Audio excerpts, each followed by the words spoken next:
Today, Kevin is going to be making prize pig. They look like biscuits. They have bacon in them. That's why they're called prize pig. These are from Magnolia Table, a collection of recipes for gathering. This is volume 2 from Joanna Gaines. So Kevin is going to tell you everything you're going to need. Okay, so the first thing you need is a pound of peppered bacon. We just got the Meyer brand. 4 cups of self-rising flour, plus some more to dust your work surface with. 2 tablespoons of baking powder, 1 teaspoon of baking soda, 3/4 of a pound or 3 sticks of cold salted butter cut into cubes, basically. 2 large eggs whisked, plus we have another large egg for brushing on top once you get it all ready. 1.5 to 2 cups of buttermilk or as needed. Plus you'll need just a little bit more for brushing, but we don't have that out. 4 ounces of cheddar cheese grated, about 1 cup. And 4 ounces of white cheddar cheese grated, about 1 cup. And 1/4 of a cup of minced chives. And Tammy did that. Aren't you quite impressed? So I'm going to, everything else is measured out and ready to go. I'm going to fry this bacon up. She actually in the recipe tells you to put it in the oven. We don't like doing it in the oven. I know a lot of people do. We like ours fried, so we're going to fry it in the pan, and I'll be back once it's all ready, and I'll show you chopping it up. The bacon's all done. Me and Tammy had never eaten peppered bacon before, and it's really good. It actually has a really good flavor to it. So basically what you want to do is chop this up. So I usually just, I'm using the same cutting board and knife that we use for the chives. And so I'm just going to chop this up. I usually cut them long ways first. And then if you want to do this, you can probably break them up if it's really crunchy. And then I just kind of go through. Doesn't have to be pretty or perfect. Just kind of get them in pieces. So I'm going to chop up all this bacon and get into hunks about like that. And I'll be back. Okay, I got all the bacon chopped up. By the way, nothing looks better than a big old pile of chopped bit of bacon. So that's my opinion, of course. Okay, I've got my flour, I've got my baking soda and baking powder. I'm basically going to mix it together just so it's all combined and not clumpy. So I've just got a little just a little small whisk. And I'm just going to stir this in. And like I said, this is not perfection. It just has to be kind of mixed in. Now I just took my butter back out of the refrigerator because you want it good and cold. And I'm going to stick the butter in here and I'm going to work it by hand until it's kind of grainy and kind of like pea size. Pea size, like little pieces. And you could probably do this in a food processor too if you really wanted to. It just says don't overwork it, so you don't want to really like work it too much. I usually just concentrate on one piece of butter at a time and just smash it. That's what I usually do.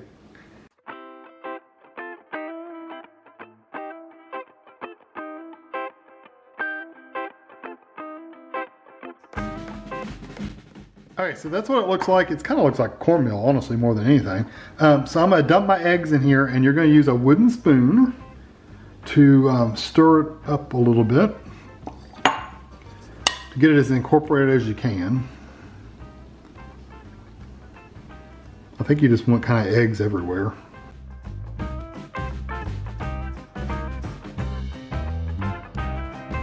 And then that looks pretty well combined. And then you want a cup and a half, right? Mm-hmm. Cup and a half of your buttermilk. Tammy looked at it, I didn't. Cup and a half of your buttermilk in the bowl as well. And you're gonna mix this until it's sticky. And if it's not sticky, it says to keep adding more buttermilk until it's sticky.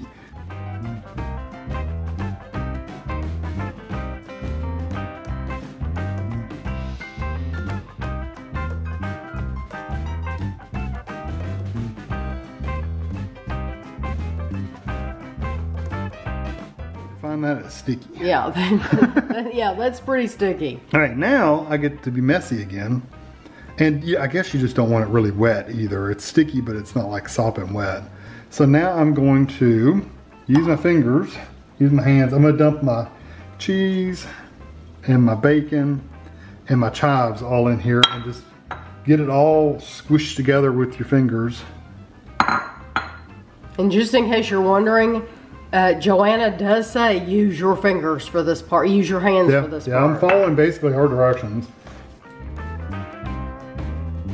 I think there's nothing worse than to feel greasy bacon on all over your fingers. And this is sticky. It's more dough that's sticky on your hands than anything. I mean, that's some. It's a mess. And this is a big ball, so make sure you get out like a really big ball to do this in, because you're gonna need it. And it basically said work it all until it's combined, but don't overwork it, because you don't want to really make it really stretch the gluten out in there. Yeah, that looks good to me. Yeah, it looks like it's pretty well combined. Bacon's pretty much in your by making sure the bottom is really good. I flip it over. Yeah. So now you want to, do you cover it? You cover it. Cover it with some saran wrap, put it in the refrigerator for an hour and let it chill. You can do it overnight if you want to, but we're gonna leave it in there for an hour and I'll be back. Okay, it's been in the refrigerator for an hour. I used the lid that came with the bowl to cover it up instead of plastic wrap, so I just ended up using the bowl lid. Still very sticky, by the way. So what you want to do is dust your surface with flour, and I'm going to tell you a few other things you want to get ready. You want a baking sheet with a piece of parchment paper on it and something that'll fit in your refrigerator, because you're going to end up having to put it in the refrigerator to let it cool. So you need that. You need 1 egg and 1 tablespoon of buttermilk. Remember that 1 egg I had for brushing? You need that and a tablespoon of buttermilk. Just mix it up really good. I just use a fork to kind of whip them together. So now what you want to do is, and you need they said a 3.5 inch biscuit cutter. I think this is a 3-inch one, but that's the biggest one we have. So I'm going to take this out, try to get my hands good and covered, because like I said, it is sticky.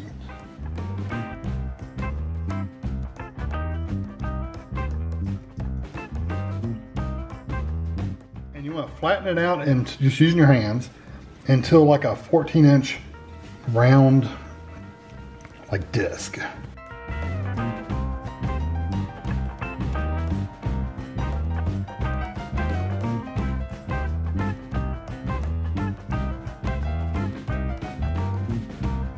20 biscuits out of this, so I'm just going to start cutting them.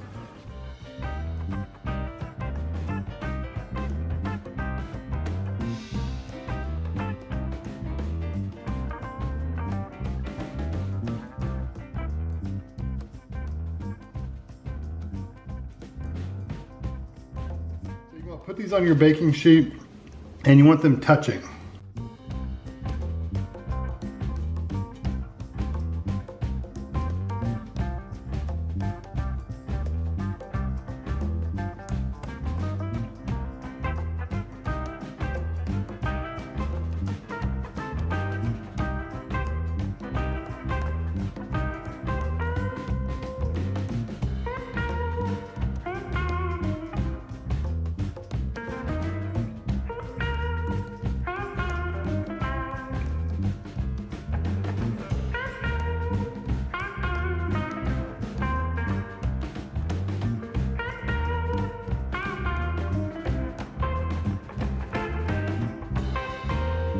So what you want to do now is brush the tops of these, and you could probably make another small pan of these if you wanted to. So you're going to brush these with your egg and buttermilk mixture, and once you get them all brushed, you're going to put them in the refrigerator for 30 more minutes and let them cool, and then you're going to bake them. You're going to, when you know how long it takes your oven to preheat, so you'll want to preheat your oven to 400 degrees to get ready to be baking. So that's what we're going to do, probably about, I don't know, 10 minutes or so before they're ready to come out. We'll turn our oven on and preheat it to 400 degrees. Okay, it's been half hour. They're going to go in the oven, a 400 degree oven, so make sure it's preheated, for 15 minutes. 15 minutes until they're golden brown. Okay, here they are out of the oven. We did leave them in for 1 additional minute, but it was just to let them get a little more brown. So that's all the deal was. So here it is, and I haven't let these set for any period of time. So let's see what they look like. They feel very soft. Oh yeah, that looks wonderful. So I'm gonna take a few of these off, put them on this plate, and then we'll try them out.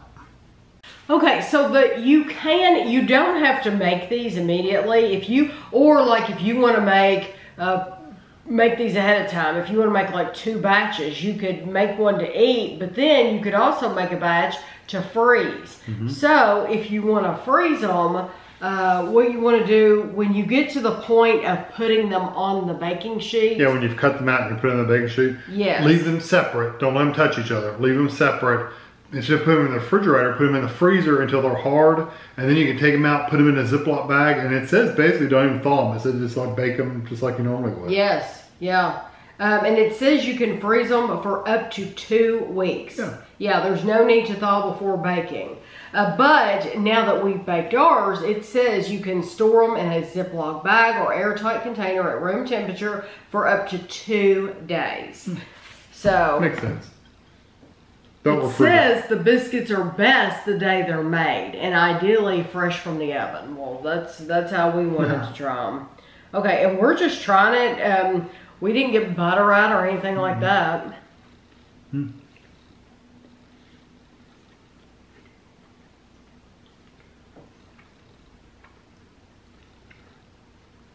I love the flavor of those.